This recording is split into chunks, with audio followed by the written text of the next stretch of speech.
It's time to once again pay a visit to 79 Wistful Vista, starring Jim and Marian Jordan, better known as Fibber McGee and Molly.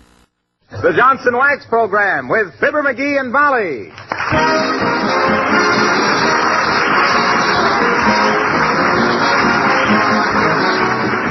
The makers of Johnson's Wax and Johnson's Self-Polishing Glow Coat present Fibber McGee and Molly, written by Don Quinn, with songs by Martha Tilton and the King's Men, and music by Billy Mills. The show opens with the National Emblem March.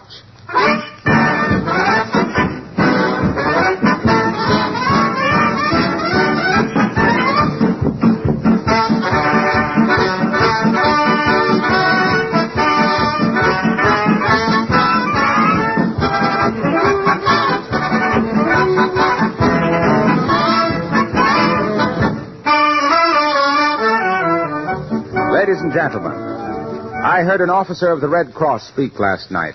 He was asking for money. He said in part that it was customary these days to preface any request for help with an apology, but that he wasn't making any apology. Neither are we. The Red Cross needs $50 million, urgently and immediately. Now, for 130 million people, that's the price of a few cigars or a lipstick. The Red Cross is always ready to help in times of war and disaster, and from now on, the demands upon them will be great. But we are a great nation, so let's give till it hurts.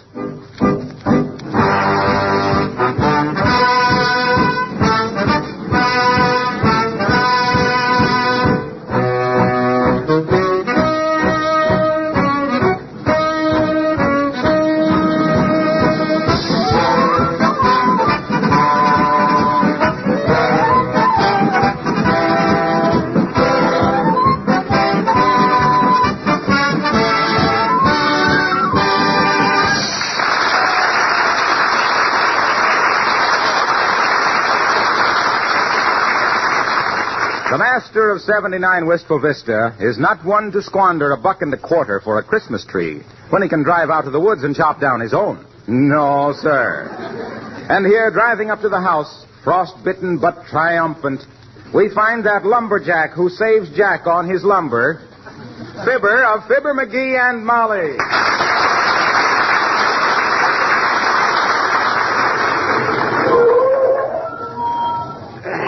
Gotta get them brakes fixed. Boy, am I cold. Well, come on, Christmas tree. Come to Papa. You got a new home.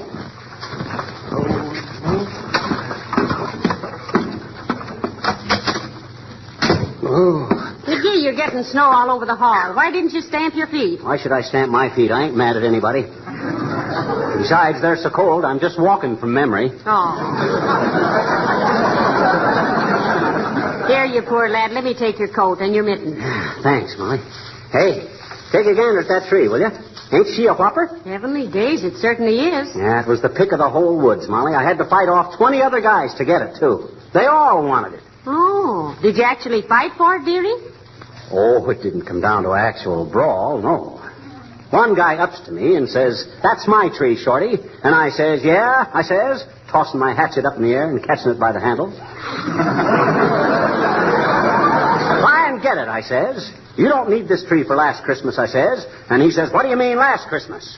"Well," I says, sinister-like, advancing toward him with a nasty look, "you lay a blade on that balsam bud, and last Christmas was your last Christmas."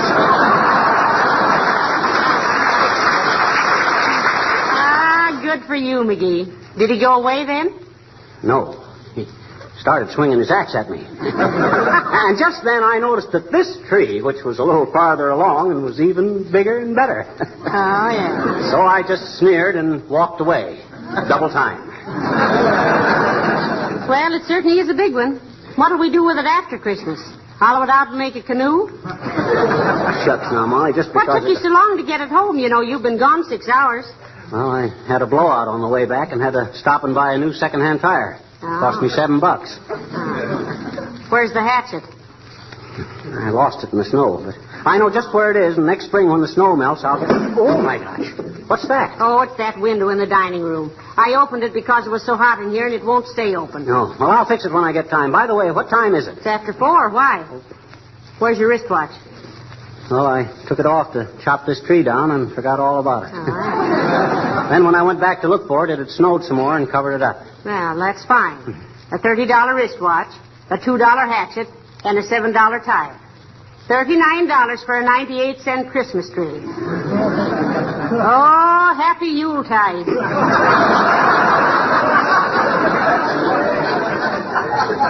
Well, I didn't want one of those measly little moth-eaten shrubs they're selling downtown. When I want a tree, I want a tree, not a bouquet. Come in.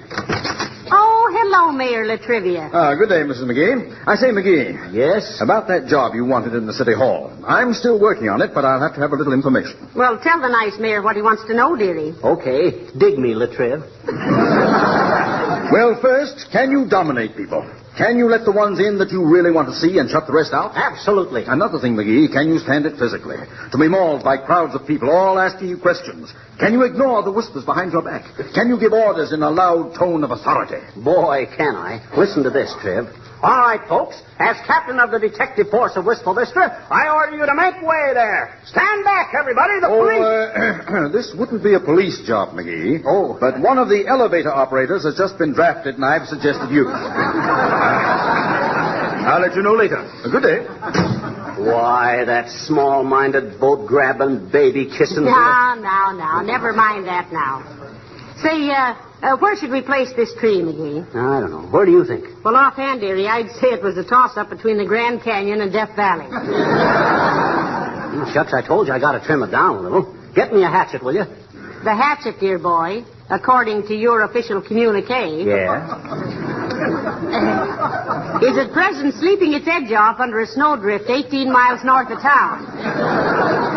Yeah, well, we got a saw, haven't we? Not a very good one. It's all bent. Who bent it? You did. Huh? After you saw that vaudeville act at the Bijou last October, you tried to play pony boy on it, remember? Well, I guess it'll still work. Say, it's awful hot in here. Yes, it is. I'll open that dining room window again. Okay. The thermostat on the furnace is out of order, and I've got to get it fixed. Boy, am I tired. Ah, but what a tree. Why, this will give us enough kindling wood for all summer.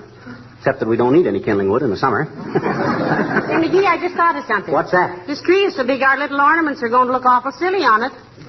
Yeah, I never thought of that. I better order a bigger assortment of ornaments. Now, hand me the phone, will you? Here. Thanks. Hello, operator. Give me the Wistful Vista Novelty and Day. Oh, is that you, Mert? How's every little thing, Mert? Huh? Who? Your niece. Somebody grabbed her and kissed her during the blackout. Oh, heavenly days, McGee. Does she know who it was? She'll recognize him when she sees him. He'll have lipstick all over his face, neck, and shirt front. From just one kiss? What do you mean, one kiss? That blackout lasted 3 hours. What say, Mert? Okay, I'll call him later. Hey, did you get me the saw, Molly? Here it is, dearie. And now don't get sawdust all over my floor. Why not? It'll make Uncle Dennis feel at home. Let's see. I guess I better take a couple of feet off of the bottom first. Yes, and trim out 100 or so branches. Tarzan or somebody might be hiding in there. Who? Tarzan. Who? I said Tarzan. Who? Oh, stop it, McGee. That's I not didn't very say funny. anything. You says Tarzan. Who? Tarzan. Who are you shouting at? Who? Hey, what the... McGee, it's an owl. He's in that tree. Huh? Look, up on the fourth branch. Oh, my gosh. Shake the tree, Molly. Open the door and we'll shoo him out. Ooh. You! Come on, get out of that, you big buzzard. Go on, scram. Take it harder, McGee. There he goes. Chase him, Molly. Chase him this way. Look out, look out, look out. This way. Edge him toward the door, Molly. Wave your hands at him. I am waving my hand. Shoo, scat. Go away, birdie. You won't even look at me, McGee. Well, owls don't see good in the daytime. Well, what do you expect me to do? Buy him some glasses? Hey, ooh, there he goes. Go on. Beat it. Scram.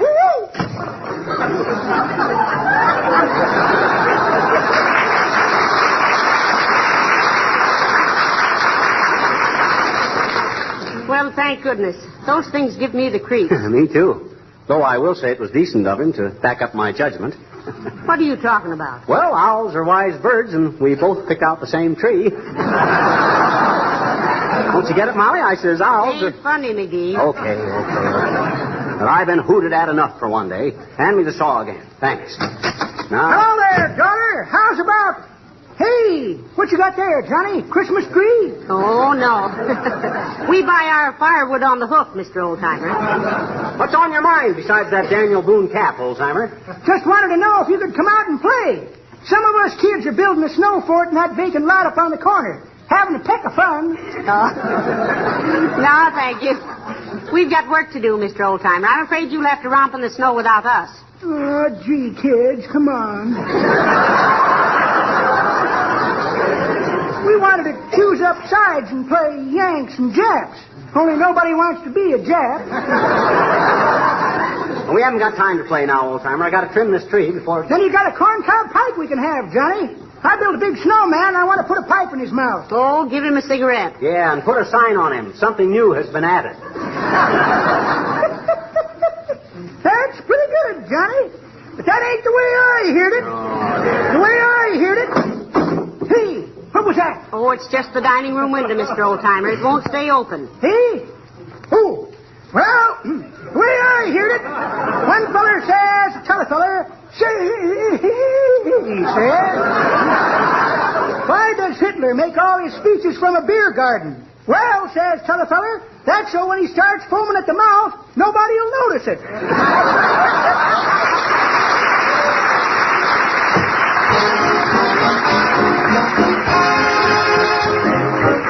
Martha Tilton sings Thank Your Lucky Stars and Stripes.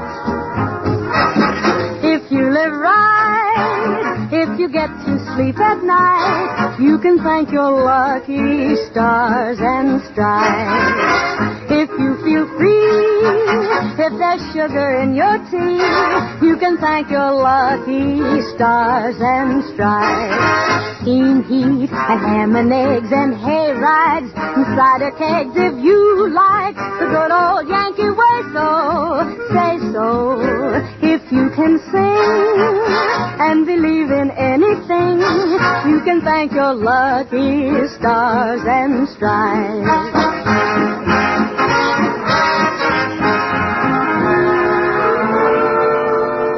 Do you like it here? Don't you think this country is swell?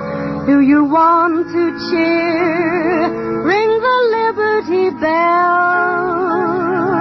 Well, if life is gay, if there's fun on Dollar Day, you can thank your lucky stars and stripes. If you can joke and enjoy an artichoke, you can thank your lucky stars and stripes. Dime stores and bobby pins and hot dogs and Mickey fins, if you like the way we go about it, shout it. If you can sing and believe in anything, you can thank your lucky stars and stripes.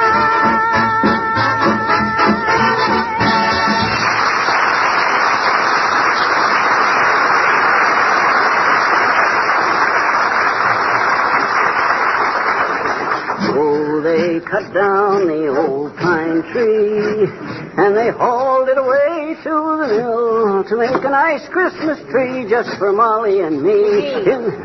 Huh? Goodness sakes, do you have to sing with your sawing? No, I don't have to, but it helps. Hey, how does it look now, Molly? Beginning to shape up pretty good, eh? Yes, if you like that shape. It's pretty lopsided. It is? Where? Oh, yeah. Sure. Well, I can trim that side off a little more. It's a good thing I got a big tree to start with, you know it? Well, Yeah. listen now, try and be a little quieter. Uncle Dennis is upstairs taking a nap. That guy's always taking a nap. And I just found out why he wanted that old brass bed brought down from the attic, too. Why? Well, I peeked in on him the other morning, and there he was, sound asleep, with one foot on the brass footrail and a happy smile on his pretty little face. Now, let's not start on poor Uncle Dennis again. He's a gentleman and a scholar. He ought to be a scholar. He's had more teachers than anybody I ever knew. Oh, well. Oh, I cut down the old pine tree, and I hauled it away in my car. McGee, there's somebody at the door. Who? I don't know. Let me peek. Oh, it's Mrs. Uppington. Oh, not the Mrs. Uppington, the choicest crumb in our upper crust. Yes. And wearing a hat that was made in a hurry by a cross-eyed milliner wearing boxing gloves. Come in, Abigail, darling. How do you do, my dear? And Mr. McGee. Hi, Uppy. Please excuse the mess in here, Abigail. McGee is trimming the Christmas tree. Oh, how fascinating. I simply adore the scent of freshly cut lumber, really. It's so invigorating and so outdoorsy, you might say. Yeah, I might say that if I carried my handkerchief in my sleeve. Say, I didn't know you were such a lover of the great open spaces, Abigail. Oh, my dear, I used to simply spend all my time at my hunting lodge in Maine. Roughing it, you know.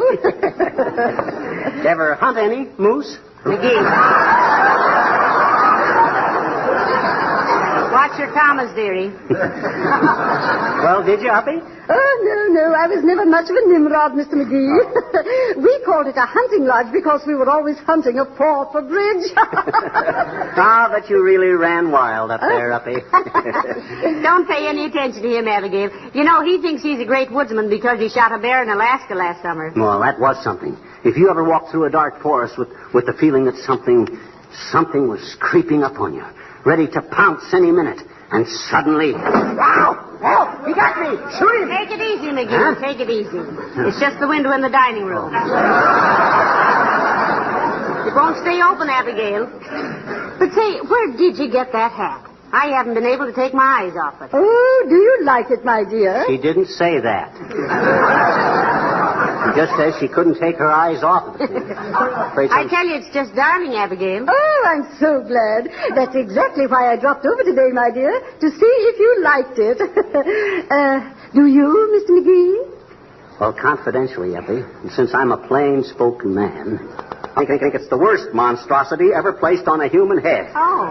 It would make a Zulu medicine man swallow his spear. Oh, splendid. I'm a success. What? I just said to myself, if Mr. McGee likes it, I will simply have to give it to my cook. That man has less taste than a nightclub salad. Thank you, Mr. McGee.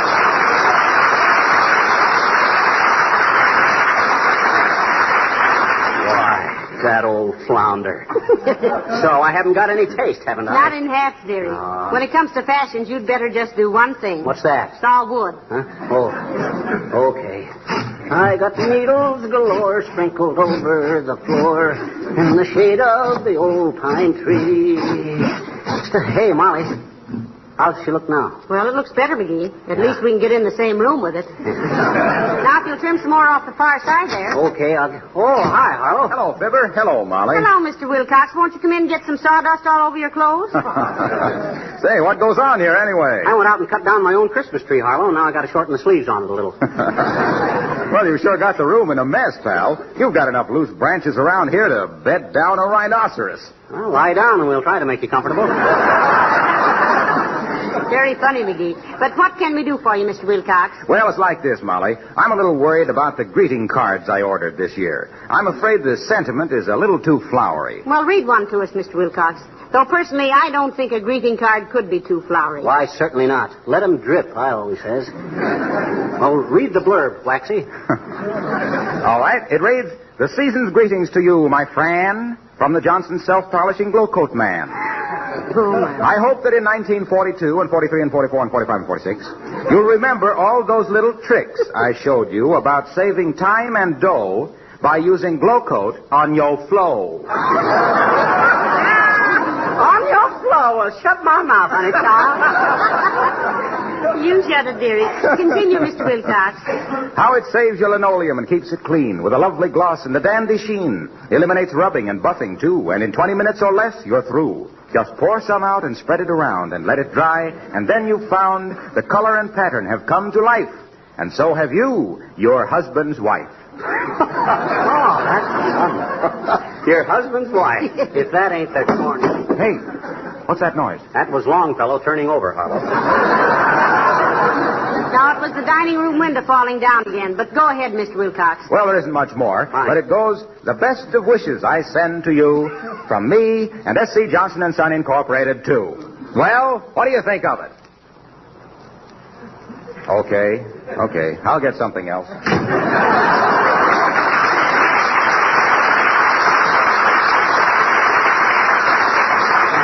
Naive, naive character, isn't he, Molly? How naive. Oh, I was talking to him one day, and he looks all around to see if anybody was listening, and then whispers to me that Santa Claus didn't really live at the North Pole. He said he really lived in Racine, Wisconsin. Say, that tree's getting awfully small, McGee. Better not trim it much more. I know, but I decided that it would look a lot better up on the piano. Well, that'll be nice. Then it'll be out of the way. Yeah, that's right. I'll go out and fix that dining room window. Okay. Oh, I cut down the old pine tree, 'cause the ones at the store were not free. I told the man at the store, there's a knock at the door. I wonder who that could be. Come in.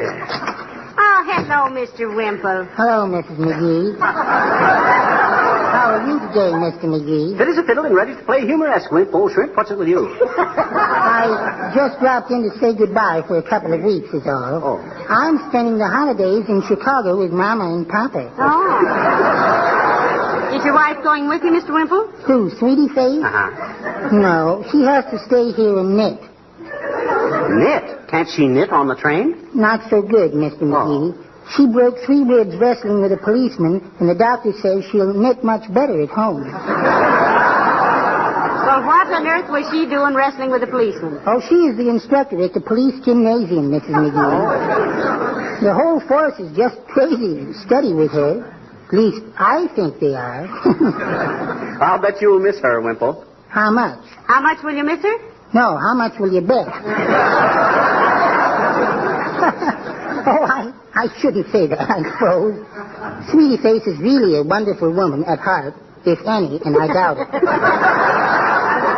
Well, we'll call on her while you're gone, Wimple, and see if there's anything we can do. Yes, we might take her some fruit or something. Oh, I wouldn't advise it, Mrs. McGee. Last time Sweetie Face was sick, some people took her some flowers, and she threw them in their faces. Oh, don't she like flowers? Yes, she loves flowers, but she hates people. Well, goodbye, folks, and Merry Christmas. And you, Wimple.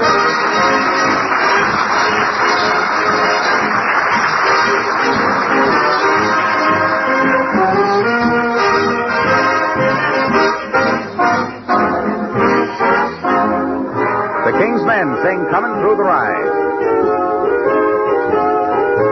If a body meet a body coming through the rye, if a body kiss a body, meet a body cry.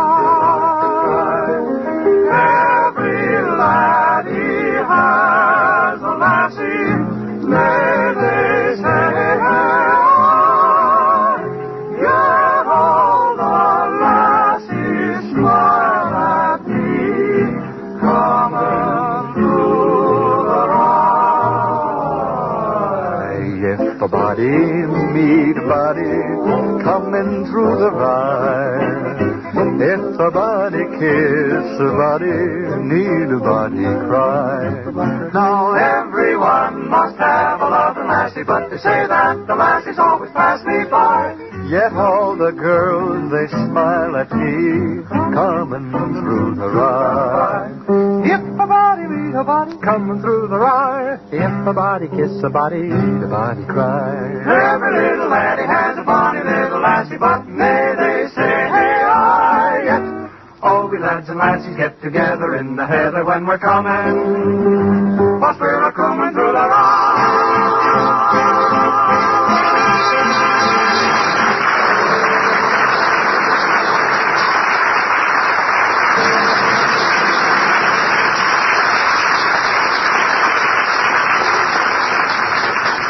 Comforter, what are you sounding now? McGee, haven't you got that tree fixed yet? No, it won't be long now, Molly. Anyway, I hope not. This saw is getting duller than a bus trip to Bloomington. Well, is it still awfully hot in here, McGee? You're asking the wrong man, Mrs. McGee. I'd be hot right now if I was up to my clavicle in ice cubes. This is a warm work. Well, I hate to keep that dining room window open, but the thermostat on the furnace simply won't work. Say, have you been monkeying with that, McGee? Who, me? Yes, you. With the thermostat? Yes. Why should I have been monkeying with the thermostat? That's what I want to know. Heck, I don't know anything about a thermostat. I know that, too, but did you monkey with it? When? Anytime. Well, say, I did kind of tinker with it last night at that. Oh, now it comes out. And just what did you do to it, Mastermind? Well, I was walking past it with a screwdriver in my hand, and the screwdriver caught in one of the little screws, and the first thing I knew, I had it all apart. Wonderful little gadget, too. McGee, I don't know what I'm going to do with you. That's a coincidence, Molly. I don't know what I'm going to do with this little dingus I took out of it either. I couldn't find any way to get it back in there. Well, why didn't you tell me so I could call the furnace man? Oh, I was going to fix it myself when I got time. I'm pretty ingenious with mechanical stuff. You know that. Oh, sure. What happened when you fixed my percolator? What you mean? It throws coffee across the room like a fire extinguisher. And my electric toaster. Oh, well. I have to fix breakfast wearing a catcher's mitt. Oh, well. No machine is perfect. As soon as I finish with this tree, I'll fix it. Stop a while and listen to my... Well, you go ahead and I'll go open that dining room window. Okay. That's it. Oh, for the... Come in. Hi, mister. Oh, hi, sis. What you doing? Who watching? Sis, I'm currently engaged in giving this deposed monarch of the forest a cross-cut massage. I says I'm doing a little whittling on this Christmas tree. Look, do you always drink your milk like a good girl? Sure I do, I betcha. Why? Well, you better, that's all. Take a look at this saw. Only 3 years old, and its teeth are all shot. Let that be a lesson to you. Okay, mister. Now, I wish you wouldn't bother me anymore. Now, I got to finish this job and get the sawdust swept out. Gee, you know it smells dandy in here. Sure it does. No nicer smell in the world than a cedar tree. It's one of nature's lures to get us out into the great outdoors. Gee, is it? Honest, mister? Sure it is. You got to realize, sis, that there's a reason for everything in nature. Oh. What's nature's reason for spinach, huh? Why, sis, do you mean to stand there with your little arms sticking out of your shoulders and tell me you don't know that? Yes, I don't, I betcha. Why, nature gave us spinach so we could have Popeye. Oh. Gee, I guess I never thought of that, mister.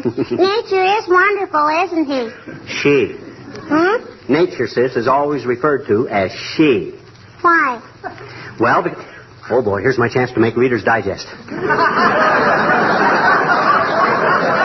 Sis, nature is called she because it's so inconsistent, unstable, unpredictable, beautiful, mean, gorgeous, appealing, nasty, and nobody yet has ever understood her.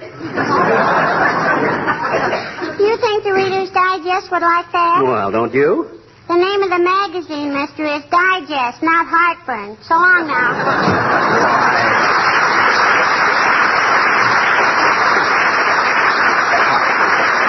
That's the last time I ever try to explain something to her, if I'm smart. Okay. Uh-oh. Aha. Now we're getting someplace.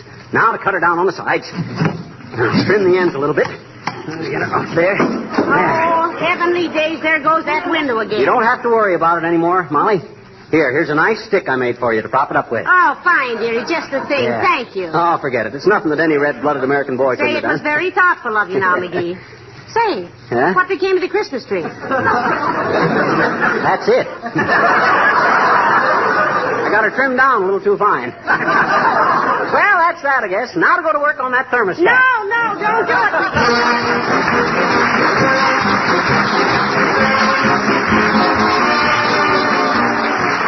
Folks, day after day and night after night on this program and others for the past 2 weeks, you've heard urgent requests to buy defense bonds and defense stamps.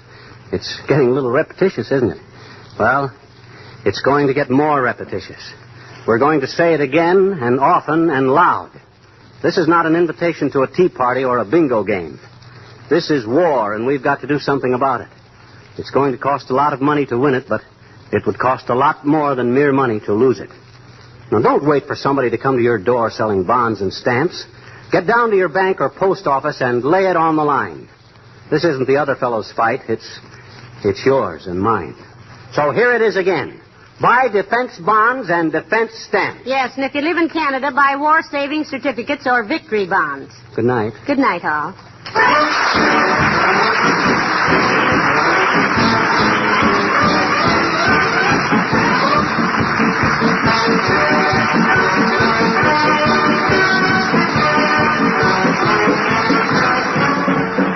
This is Harlow Wilcox, speaking for the makers of Johnson's Wax Finishes for Home and Industry, inviting you to be with us again next Tuesday night. Good night. This is the National Broadcasting Company.